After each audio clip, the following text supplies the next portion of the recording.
Hi everyone, my name is Abhishek. I'm the head of operations at Clerk-Tech.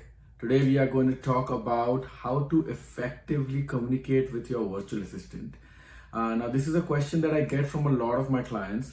First, they're skeptical about having somebody who's working from a different location, and they feel that maybe the person will not be working, maybe the person will not do the job properly. How will I communicate with them? How will I let them know my expectations? How can I make sure that they are doing the work on time? They know priorities.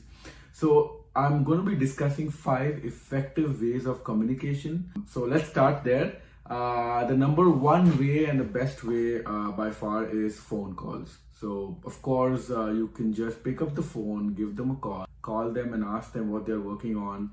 Probably ask them to ask some questions about the task, about priorities, if they need to know something, if they need to understand the job better, if they need some training. Everything can be done on the phone. You can regularly check in with them on phones. You can regularly track their progress. You can make sure that they are doing the job in the right way by asking your questions, by having them asking some questions. So I think the best way to do it is via phone. You can just pick up the phone, give them a call, and then find out what's going on, and then accordingly prioritize the task. The second best way, as per my experience, is chat. Chat is a great platform. There are platforms like Teams. There is platforms like Discord. You have Skype. You have Zoom. You have Google Meet. There are so many platforms where you can chat with the employee. You can make sure that you are, constantly in conversation with them over the day, over the hours, over the working hours, and making sure that they know what they're working on.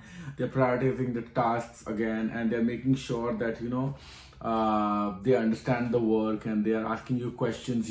And the fact that you are typing the answers, the fact that you're typing and training them on those tasks gives them documentation of that task, which they can refer to in future as well. So if they want to go back to like the task that they did the last month, which is quite similar to the task that they're going to be doing this month, they can always go back to the chat.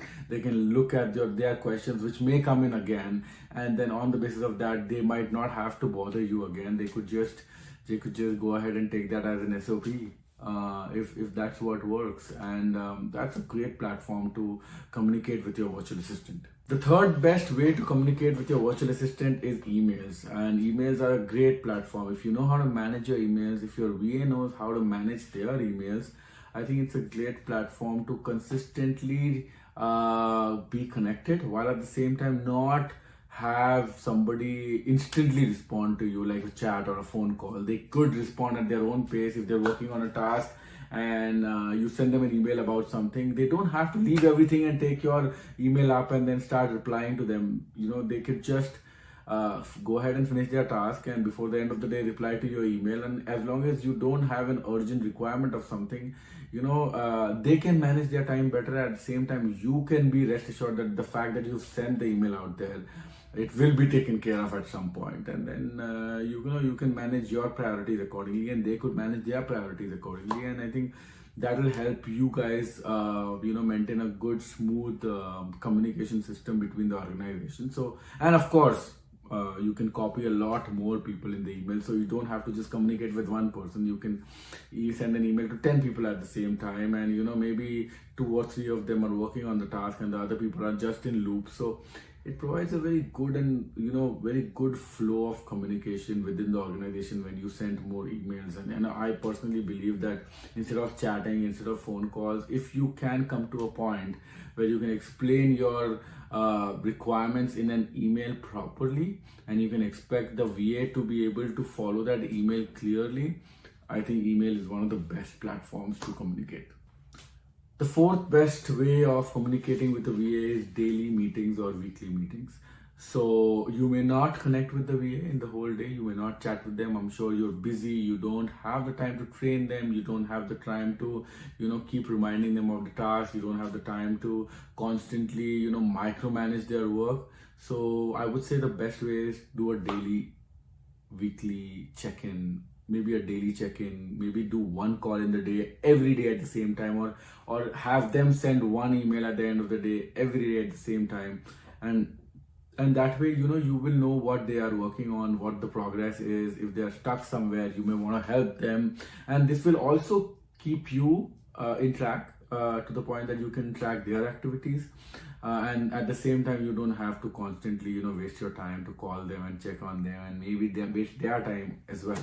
So I think daily check-ins are a great way to know what's going on and communicate. Of course, weekly check-ins where you have a weekly meeting, that is a very effective way of prioritizing employee tasks. So what you can do is you can have a weekly meeting with your employee, wherein the employee will be communicating with you everything that they did in that week and what they plan to do in the next week.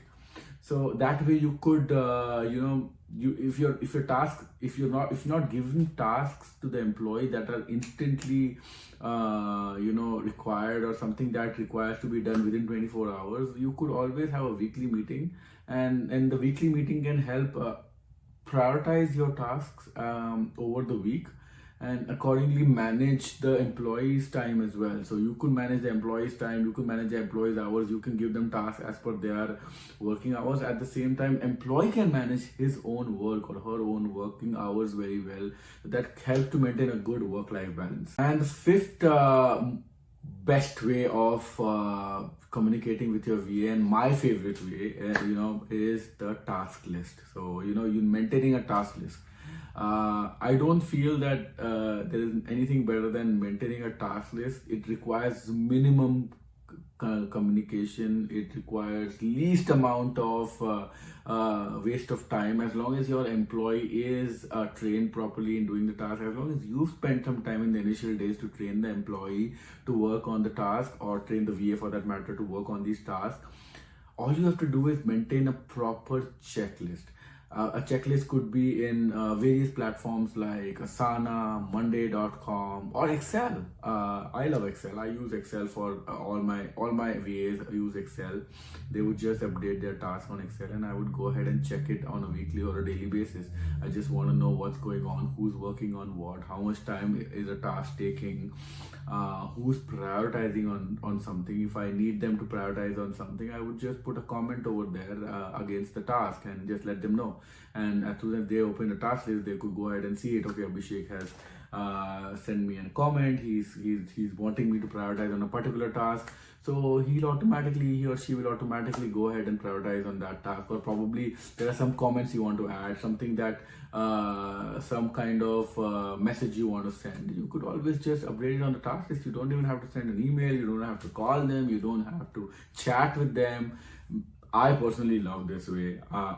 Most of my VAs, they all have their own checklist, and I go ahead and check everybody's checklist at least once in a week, if not more.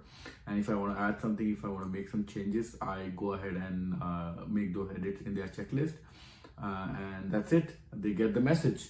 So I think these are some great ways to communicate with your virtual assistant. I know a lot of clients always think that the best way of having an employee or a virtual assistant, of course not virtual assistant but an assistant, is to have them in person. It used to be good at some point where it was all okay to working virtually was not a big thing back then, and COVID had not hit. But I think, as I always say, COVID has taught us that a lot of tasks can be done virtually, and if you can have a task being done virtually, why would you want that person to come work in the office, or pay for office rent? And there's of course access to global talent that you get because of virtual hiring. That's my honest advice. I would say hiring a virtual assistant is one of the best things that COVID has given us. And I personally feel that access to global talent can vastly benefit the businesses as well as the talent that's out there. If you are looking to hire a virtual assistant, please do reach out to us. We are a virtual assistant company. Our company's name is Clerk-Tech. We help you hire virtual assistants at 1/4 of the price of hiring somebody in North America. We have put the website details on our description, so it's www.clerktech.com. You can go ahead and click on the link. If you have any questions, or if you would like us to make some specific videos, please go ahead and put a comment, and I'll be more than happy to create some videos based on the questions that I get. Thanks again. My name is Abhishek from Clerk-Tech. Take care.